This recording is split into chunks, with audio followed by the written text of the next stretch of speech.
ما تنساش تعمل سبسكرايب او اشتراك في القناة وتفعل زر الجرس عشان يوصلك الجديد في استخدام النباتات الطبية واسرار وفوائد النباتات الطبية والجديد في عالم التغذية العلاجية لصحتك ولصحة عيالك. اشوفك على خير.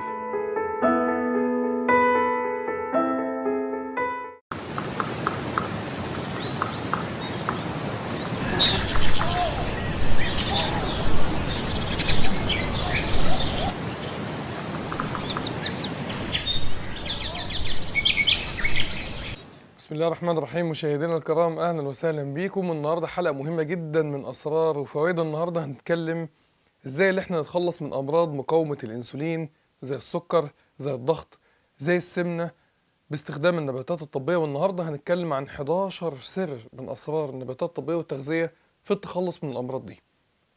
الفيديو اللي فات انا جبت معايا مريض، انا استضفته هنا معايا في الاستوديو بتاعي البسيط ده، واتكلمنا ودردشنا مع بعض ازاي قدر المريض يتخلص من السكر نهائيا. النهارده هنتكلم في الاسرار دي بس بطريقه مفروده شويه عشان تتفهم.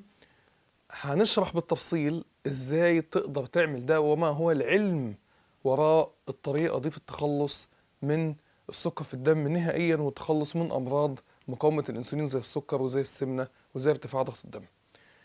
مبدئيا لازم تعرف حاجه مهمه جدا، اللي ربنا خلقنا بان نسبه السكر الطبيعيه في الدم هي 6 جرام من الجلوكوز موجودين في كل ال6 لتر بتوعك. ال6 لتر دم دول كل اللي موجود فيهم 6 جرام سكر، يعني كل الدم ده ماشي فيه معلقة صغيرة من السكر. طب ليه كده؟ لأن السكر لما بيزيد بيعمل تفاعل بينه وبين البروتينات بتاعة الجسم زي العين زي الكلى زي الشرايين، وبيعمل فيها دمار، بيدمرها.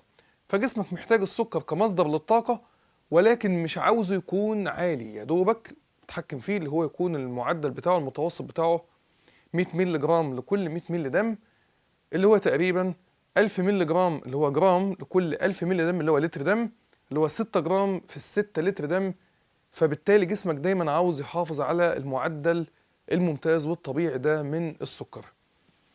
عشان جسمك يحافظ على مستوى السكر في الدم ده ممكن يعمل اي حاجه، اما يخليك اللي انت تجوع وتاكل نشويات زي العيش، السكر، البطاطس، المكرونه، او اللي هو ياكل العضلات بتاعه جسمك ويحولها لسكر، او ياكل الدهون ويحولها لسكر. النهارده ان شاء الله واحنا بنتكلم هنحاول نعرف ازاي على قد ما نقدر نخلي جسمنا بدل ما يحرق العضلات ويحولها لسكر عن طريق هرمون الكورتيزول، لا احنا عاوزين جسمنا يحرق الدهون ويحولها لسكر. وبالتفصيل هنشرح هذا الكلام واحدة واحدة بالراحة.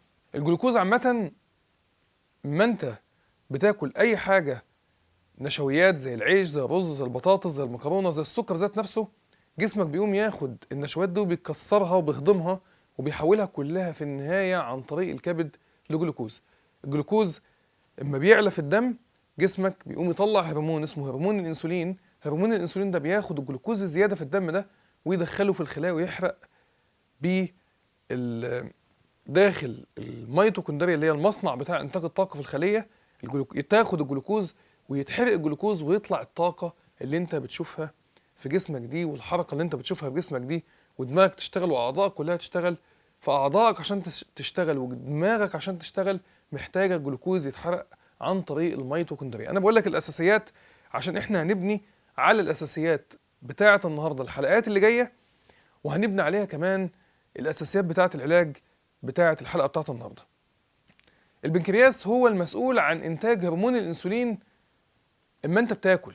يعني انت بتاكل، لو انت اكلت عيش، مكرونه، رز، بطاطس، ايا كان، حتى لو اكلت اي اكل تاني، فتحه بقك بس كده اهو بتخلي البنكرياس يتحفز فيطلع هرمون اسمه هرمون الانسولين. هرمون الانسولين ده وظيفته ايه؟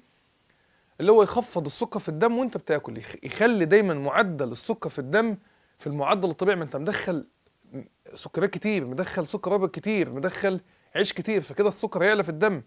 عشان جسمك يحافظ على مستوى السكر في الدم اللي هو 6 جرام لكل، اللي هو معلقه صغيره في 6 لتر، فجسمك بيطلع هرمون وانت بتاكل اسمه هرمون الانسولين من غده اسمها غده البنكرياس في بطنك، عشان دايما يخلي معدل السكر في الدم عند المعدل ده. اما انت ما بتاكلش جسمك بيقوم يطلع هرمون تاني اسمه هرمون النمو الشبابي. الانسولين ده بيطلع من البنكرياس. هرمون النمو الشبابي الانسولين ده بيدور ازاي اللي هو يعلي السكر في الدم. السكر انخفض، يعلي السكر في الدم عن طريق اللي هو بيحرق الجلايكوجين اللي هو النشا الحيواني اللي بيكون اتكون على الكبد، او الدهون اللي بتكون موجوده في جسمك، او الدهون اللي على الكبد، يحرقها ويحولها لطاقه. عشان كده كل ما انت تصوم كل ما كبدك يتقوى، لان كل ما انت بتصوم جسمك بيقوم ياخد الدهون اللي حواليه اللي في كبدك بياخد الدهون اللي حواليه ويحرقها عن طريق الهرمون اللي بيطلع اللي اسمه هرمون النمو الشبابي الانسولين. وهنقول ازاي ان شاء الله باذن الله تعالى نزوده النهارده، فيمسح الدهون اللي عليه عشان يحولها لطاقه. فكل ما انت تقلل اكل وتقلل مدد الاكل زي ما انت بتعمل في الصوم المتقطع وزي ما شرحنا في الحلقات اللي فاتت، كل ما جسمك يبقى قادر اللي هو يحرق الدهون بتاعه الكبد. هرمون النمو الشبابي الانسولين ده يا جماعه بيحرق النشا الحيواني اللي هو الجلايكوجين اللي بيكون موجود في الكبد، اللي بيكون موجود في الكلى، اللي بيكون موجود في القلب، عشان يدي طاقه للاعضاء دي. كمان بيحرق الجلايكوجين اللي موجود في العضلات. اول ما انت بتعمل نظام غذائي او دايت، جسمك بيفقد اول كيلو ونص من الجلايكوجين المحتجز ده، النشا الحيواني ده جسمك بيقوم يفقده في الدايت. وكمان بيفقد شويه ميه. عشان كده اول 2 كيلو في وزنك اما انت بتنزلهم ما تفرحش بيهم قوي، لان ال 2 كيلو دول عباره عن شويه ميه مع شويه جلايكوجين او نشا محتجز. فلذلك ابتدي عد النزول الحقيقي في الوزن بعد ال 2 كيلو. خلي بالك احنا هدفنا والتارجت بتاعنا المهم جدا في النزول في الوزن اللي احنا نزود الكتله العضليه، اللي احنا نزود اللحم بتاعك ونقلل الدهون. اما انت بتبطل تاكل ممكن جسمك ياكل العضلات ويحولها لسكر. لا، احنا عاوزين جسمك ياكل الدهون مش ياكل العضلات. عاوزين نحافظ على العضلات، ياكل الدهون، عشان العضلات دي هي اصلا اللي بتحرق الدهون. فكل ما انت تحرق الدهون عن طريق العضلات كل ما انت جسمك يبقى صحي اكتر، عضلاتك تبقى زياده ودهونك اقل والميه بتاعتك في المعدل الطبيعي في جسمك، وبالتالي تتخلص من كل امراض مقاومه الانسولين اللي بتيجي نتيجه زياده الدهون في الكبد، زياده الدهون في الدماغ، فتعمل حتى نوع من انواع السكر اسمه السكر النوع الثالث. طيب انا لما باكل سكر، عيش، مكرونه، بطاطس، رز، الحاجات دي بتروح فين؟ بتترتب ازاي؟ اول حاجه جسمك بيعملها اللي هو بياخد جزء من السكريات دي ويخليها في الدم، اللي هو 6 جرام دول، يحافظ على 6 جرام فقط ماشيين في الدم. ده رقم واحد. وبعدين ياخد جزء من اللي موجودين في الدم دول يدخلهم جوه الخلايا عشان تتحرق. ده رقم اتنين. رقم تلاتة، بياخد جزء من السكر ده ويحوله لنشا مختزن اسمه الجلايكوجين في الأعضاء اللي بتحتاج دايما سرعة في الغذاء، يعني محتاجة اللي هي دايما طاقة على طول. زي ما جسمك بياخد الجلايكوجين ده ويخبيه في العضلات ويخزنه في الكبد ويخزنه زي ما احنا قلنا في القلب ويخزنه في الكليتين، فجسمك بياخد النشويات دي ويقوم يحولها جزء منها لجلايكوجين عشان يسيبه كسكر محتجز اكل العضلات دي لما تعوز اكل. رقم 4، بعد ما هو بيسيب شويه في الدم، بعد ما بيحرق شويه، بعد ما بيكون الجلايكوجين بيقوم ياخد الزياده من النشويات ويحولها لدهون. ده بيفسر انا ما بقوم مثلا افطر، الفطار بتاعي ممكن يكون مثلا 20 معلقه سكر بدون ما انت تدري. كاتشب فيه سكر، بطاطس فيها سكر، عيش فيه سكر، شاي فيه سكر، حتى الفول والطعميه فيهم سكر. هو البقوليات دي ما هي الا عباره عن شويه الياف مع بروتين مع نشويات، سكريات برضه. في الاخر جسمك بياخد الكلام ده كله اللي هو النشويات دي كلها ويحولها لسكر. ده بيفسر ليه انا لما باكل نشويات كتير بعد كده وزني بيزيد، لان انا اخدت السكريات دي، جسمي لما اخد السكريات دي او اكلت السكريات دي، جسمي اخد السكريات دي وحولها كلها لدهون في الاعضاء. والله لو عمل دهون حوالين العضو الرئيسي بتاعنا والمهم جدا اللي هو الكبد، بيعمل حاجه اسمها دهون على الكبد. لما بيحصل دهون على الكبد بيزيد انتاج هرمون الانسولين، فلما بيزيد انتاج هرمون الانسولين بيحصل مشكله السكر النوع الثاني اللي هو الانسولين زياده والسكر زياده في الدم. في حاجه مهمه جدا لازم تعرفها، ان انا كل ما انا بقلل اكل البوتاسيوم، من ضمن الحاجات اللي بتحصل ليا ضعف في الكليتين، ضعف في القلب، ضعف في الكبد، ضعف حتى في العضلات، لان جسمك بياخد البوتاسيوم ده والجلوكوز ويقوم يكون قلنا حاجه اسمها النشا الحيواني او الجلايكوجين. الجلايكوجين ده وظيفته اللي هو بيسيب اكل للاعضاء دي تشتغل بيه. فلو انت عندك نقص في البوتاسيوم، مفيش جلايكوجين هيتكون بطريقه سليمه، هيتكون مكانها دهون على طول. اما انت تاكل السكر يتكون دهون ما يتكونش جلايكوجين، فبالتالي انت تحصل لك مشكله كبيره جدا، يتكون دهون عندك وما تكونش عضلات، وما تكونش الاكل بتاع القلب فالقلب يضعف، ما تكونش الاكل بتاع الكلى فالكلى بتضعف، ما تكونش الاكل بتاع الكبد فالكبد يضعف ويتكون عليه دهون تسده وتضعفه زياده. فهنا اول نصيحه بنقولها لك في النصايح ال11 الذهبيه اللي احنا قلنا عليها في اول الحلقه، هي الوجبات اللي فيها نسبه عاليه من البوتاسيوم. البوتاسيوم موجود بنسبه كبيره جدا في الخضار، موجود في السلطه بنسبه كبيره جدا، طبعا موجود في الموز، ولكن هنا احنا عاوزينك بلاش الموز النهارده، عاوزين نقلل من اكل الموز. لو احنا بنعالج مقاومه الانسولين، عاوزاك تاخد البوتاسيوم من السلطه، تاخد البوتاسيوم حتى كسبلمنت، كاحد المكملات اللي ممكن تاخدها. احنا في بعض الاحيان بننصح المرضى عندنا بسطرات البوتاسيوم، بس انت مفيش مشكله ممكن تاخد البوتاسيوم من السلطه، على الاقل خالص اللي انت تاخد 7 كوبايات سلطه في اليوم الى 10 كوبايات سلطه في اليوم. انا باخد كميه كبيره جدا من السلطه في اليوم. السلطه فيها بوتاسيوم وكمان فيها مغنيسيوم بنسبه كبيره، وانا شرحت دور المغنيسيوم في علاج امراض مقاومه الانسولين قبل كده في الحلقه بتاعه المغنيسيوم، قلب في القناه هتلاقيها. احنا عندنا السكر يا جماعه، اما بنقول كلمه سكر فاحنا هنا بنذكر 3 انواع للسكر: السكر النوع الاول، السكر النوع الثاني، السكر النوع الثالث. السكر النوع الاول بكل بساطه بنسميه سكر الاطفال. بيحصل التهاب في الخلايا اللي بتنتج الانسولين اصلا في الغده بتاعه البنكرياس في البطن، فما عادتش بتطلع الانسولين. فبما ان هي ما عادتش بتطلع الانسولين او بيحصل دمار للخلايا بيتا، فالسكر بيعلى في الدم لان ما بيلاقيش اللي بياخده يدخله جوه الخلايا. فده السكر النوع الاول، نقص في الانسولين نتيجه التهاب الخلايا بتاعه البنكرياس بيتا، وزياده في الجلوكوز جدا في الدم. السكر النوع الثاني مختلف شويه. السكر النوع الثاني بيحصل دهون شديده على الكبد، وهو السبب الرئيسي للسكر النوع الثاني. فبالتالي البنكرياس بيضطر اللي هو ينتج كميه اكبر من الانسولين عشان خاطر يحاول اللي هو يرجع الحساسيه بتاعه الخلايا بتاعه الكبد تاني، ويدخل الجلوكوز جوه الخلايا بتاعه الكبد تاني. فبالتالي بيحصل في السكر النوع الثاني السكر بيكون زياده في الدم، والانسولين هو كمان زياده في الدم. يعني السكر النوع الاول الانسولين قليل والسكر زياده، اما السكر النوع الثاني الانسولين زياده والسكر زياده، كلاهما زياده. السكر النوع الثالث لما بتحصل مقاومه انسولين او مقاومه للجلوكوز في الخلايا بتاعه الدماغ، مقاومه لدخول الجلوكوز الخلايا بتاعه الدماغ، فبيحصل مرض مشهور جدا بيحصل لكبار السن اسمه الالزهايمر. فتخلي بالك، لان مقاومه الانسولين ممكن مع الوقت تاثر على الاعصاب عندك، ولا قدر الله تعمل لك لا قدر الله زهايمر. وتلاقي الناس دايما اللي بيكون عندهم دهون على الكبد بيكون عندهم نسيان بسبب قله امتصاص الاوميجا 3 من الدهون، بسبب ضعف المراره. تلاقي عندهم نسيان بسبب ان الكبد هو والمنطقه المسؤوله عن الذاكره في الدماغ هما الاثنين بيستخدموا ماده واحده. الماده دي المنطقه دي بتستخدمها في الدماغ عشان خاطر الذاكره، والكبد بيستخدمها عشان خاطر يحرق الدهون اللي عليه. فتخلي بالكم، لان الكبد لما بيحصل عليها دهون بتكون مرتبطه بالنسيان، وبعد كده لا قدر الله مع التقدم في العمر تعمل زهايمر. الزهايمر ده يا جماعه مرض صعب جدا، ويعني ربنا ما يحكم بيه على حد. ممكن يعمل يعني عته، احنا بنسميه عته الشيخوخه، يعني مش قصه نسيان بس، ده نسيان مع كمان يعني عدم ادراك للمحيط بتاعك. المشاكل كلها بتاعتنا بتيجي يا جماعه بسبب اكل السكريات، وخاصه السكريات المخفيه.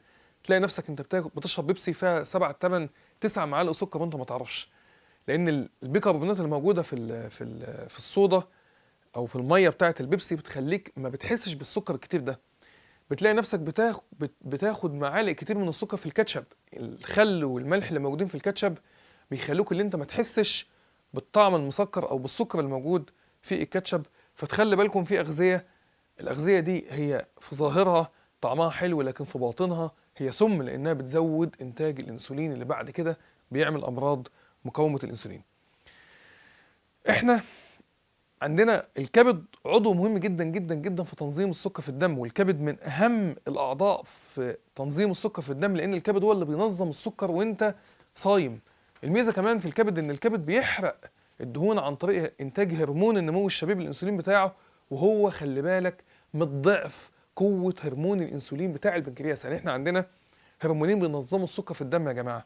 هرمون اسمه هرمون الأنسولين بيطلع من غدة البنكرياس، وده وظيفته اللي هو يقلل السكر في الدم.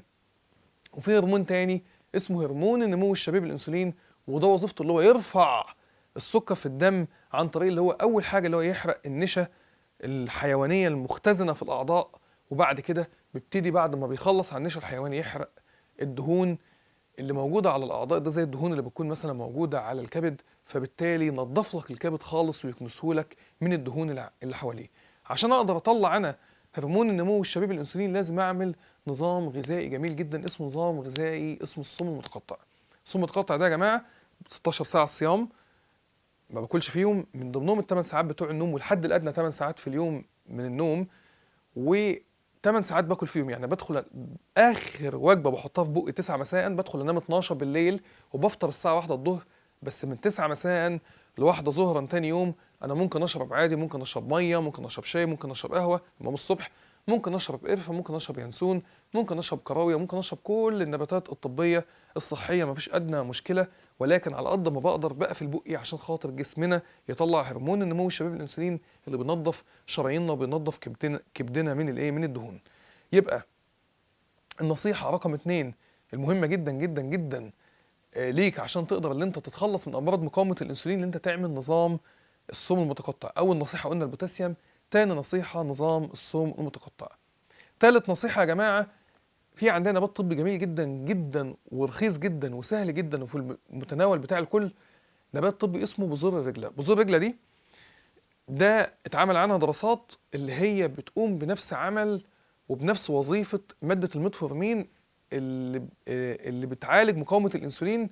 المادة الكيميائية اللي بتعالج مقاومة الأنسولين اسمها الميتفورمين. المادة دي بتعمل إيه؟ بتزود حساسية خلايا الكبد للأنسولين. الميتفورمين زيه زي بذور الرجلة بالظبط. المعلقة الصغيرة من بذور الرجلة اللي هي 5 جرام من بذور الرجلة، لو أنت كلتها كده من مرتين لثلاثة أحسن من الميتفورمين وأقوى من الميتفورمين. ولو أنت بتاخد سودوفاج مفيش مشكلة، ما عندكش مشكلة خالص، بس حافظ على اللي أنت تاخد مع السودوفاج ب 12، لأن فيتامين ب 12 بيقل جدا مع استخدام السودوفاج، فلازم تخلي بالك من الموضوع ده لو أنت بتاخد السودوفاج أو جلوكوفاج أو الميتفورمين عامة لعلاج السكر في الدم، او اللي انت بتعالجه لاي مرض كائنا ما كان من امراض مقاومه الانسولين زي تكيس المبايض او ارتفاع ضغط الدم او دهون الكبد او غيرها. حافظ على استخدام ب 12 معاه. دي النصيحه رقم 3 استخدام بذور الرجله. النصيحه رقم 4 هي النوم الجيد. افراز هرمون النمو الشبيب الانسولين بيتم عن طريق تحفيز هرمون النمو. هرمون النمو ما بيطلعش لو انت نايم، يعني انت عندك هرمون بيطلع من الغده النخاميه في دماغك اسمه هرمون النمو.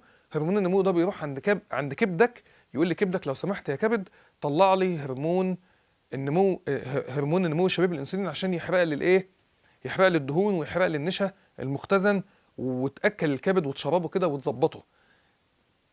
ما بيطلعش هرمون النمو ده اللي بيخلي كبدك يطلع هرمون النمو الشبيب الانسولين الا لو نمت كويس. كل ما بتنام قليل افراز هرمون النمو ده بيكون قليل، فبالتالي يحصل لك مشاكل كتيرة جدا جدا جدا في جسمك وما يحصلش عندك بناء كامل. خلي بالك هرمون النمو ده احنا بنسميه الهرمون اللي بيبني اللحم وبيمنع يحصل تدهور في اللحم ويحصل زيادة في الدهون. يعني هرمون النمو من طبيعته اللي هو بيحافظ على اللحم بتاعك مبني، اللي هو اصلا اللي هو العضلات، يعني اللي هو اصلا بياخد دهونك ويحرقها. عضلاتك دي كل ما تكون قوية، كل ما تكون نسبتها كويسة، كل ما جسمك يحرق الدهون بشكل اقوى، لان عضلاتك هي اللي بتحرق الايه، الدهون.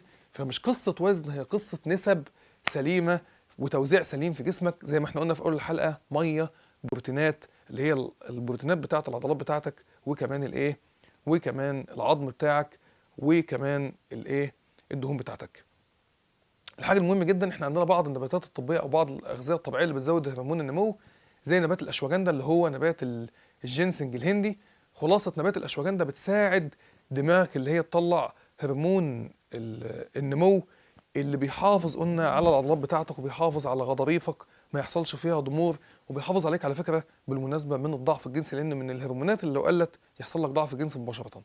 في احد السبلمنت الطبيعيه اللي هي حمض اميني اسمه ال ارجينين، وده موجود بكثره زي ما احنا قلنا قبل كده في الترمس. هو موجود ذات نفسه ال ارجينين، امينو اسيد حمض اميني موجود بيتباع عندنا في الاسطور بتاع الصحه والغذاء. ال ارجينين من الادويه الطبيعيه او الاحماض الامينيه الطبيعيه اللي بتساعد برضه جسمك اللي هو ينتج هرمون النمو بطريقه سليمه. فلو انت عاوز تزود افراز هرمون النمو، النوم الجيد، ودي النصيحه المهمه جدا برضه معانا من 11 نصيحه. ال ارجينين مهمه جدا جدا جدا. الجينسنج الهندي او الاشواجندا مهمه جدا جدا جدا. طيب القصه دي كلها بتتم فين يا جماعه؟ بتتم في الكبد. فكل ما كبدك يكون قوي، كل ما هو يقدر يستقلب الدهون، كل ما هو يقدر يطلع هرمون النمو الشباب الانسولين كويس، كل ما هو يقدر اللي هو يكسر الهرمونات السيئه زي هرمون الكورتيزول، زي هرمون الاستروجين الضار اللي ممكن يعمل له مشاكل، كل ما هو يمنع حدوث السكر النوع الثاني. السكر النوع الثاني، السمنه، كلها امراض مرتبطه بوجود الكبد الدهني. وعشان اتخلص من الكبد الدهني لازم اعالج الاسباب اللي ممكن تعمل الكبد الدهني، اللي هي في مقدمتها السمنه طبعا، وطبعا بعض الفيروسات الكبديه زي فيروس سي وفيروس بي. بعض الادويه ممكن تعمل الكبد الدهني زي بعض الادويه بتاعه الحموضه، من ضمنها الدواء اللي اتسحب من الاسواق، وبعض ادويه الروماتويد زي الميثوتريكسيت الحقن اللي بتتاخد كل اسبوع. السنت بتاع الروماتويد ده بيعمل دهون على الكبد. فانت لازم تحافظ على قد ما تقدر على الكبد بتاعك سليم، لان كل ما الكبد يكون من غير دهون، زي ما انت بتقلل الكورتيزول وتقلل العصبيه، ان الكورتيزول او الكورتيزون عامه بيعمل دهون على الكبد، كل ما جسمك يكون صحي جدا جدا جدا، لان هو اللي بيطلع لك هرمون النمو الشباب الانسولين، هو اللي بيعمل لك كل الوظائف دي. وعشان اقوي الكبد عليك وعلى الخرشوف، الخرشوف من النباتات الطبيه اللي بتقوي الكبد جدا، كل خرشوف كتير جدا واستخدم الخلاصه بتاعته، او شوك الجمل دي من الحاجات برضه اللي بتقوي الكبد جدا، او اللي انت تستخدم الكركمين. الكركمين ده يا جماعه صديق الكبد جدا جدا جدا جدا، وبيخلصه من كل المشاكل بتاعته. فدي برضو من النصائح المهمه، من النصائح ال11 بتاعتنا، اللي احنا نخلي الكبد بتاعنا قوي. اعمل الكلام ده ازاي؟ عن طريق اللي احنا بنعمل رياضه، عن طريق اللي انا بديله بوتاسيوم كتير عشان خاطر، او خضار كتير يعني، او سلطه كتير، عشان خاطر البوتاسيوم بيكون له الجلايكوجين بتاعه اللي هو بيحبه، اللي هو بنقول عليه الخزين. اما بيجوع بياكله بكل سهوله، لكن الدهون بيكسرها بصعوبه شديده جدا. فانت ساعد الكبد بالبوتاسيوم، ساعد الكبد ببذور الرجله، بتزود حساسيه الانسولين على الكبد، فبالتالي بتخلي الكبد افضل وافضل وافضل وصحته احسن. وقلنا بناخد منها معلقه صغيره 3 مرات يوميا، ممتازه يا جماعه وفعاله جدا. ساعد الكبد بالكركمين والخرشوف وشوك الجمل. ساعد الكبد باللي انت تطلع له هرمون النمو من الدماغ، اللي هو بعد كده هو هيطلع هرمون النمو الشباب الانسولين، اللي هو اقوى 100 ضعف من الانسولين اللي بيحرق الدهون بتاعه الكبد، عن طريق اللي انت بتاخد نبات الاشواجندا، عن طريق ال ارجينين.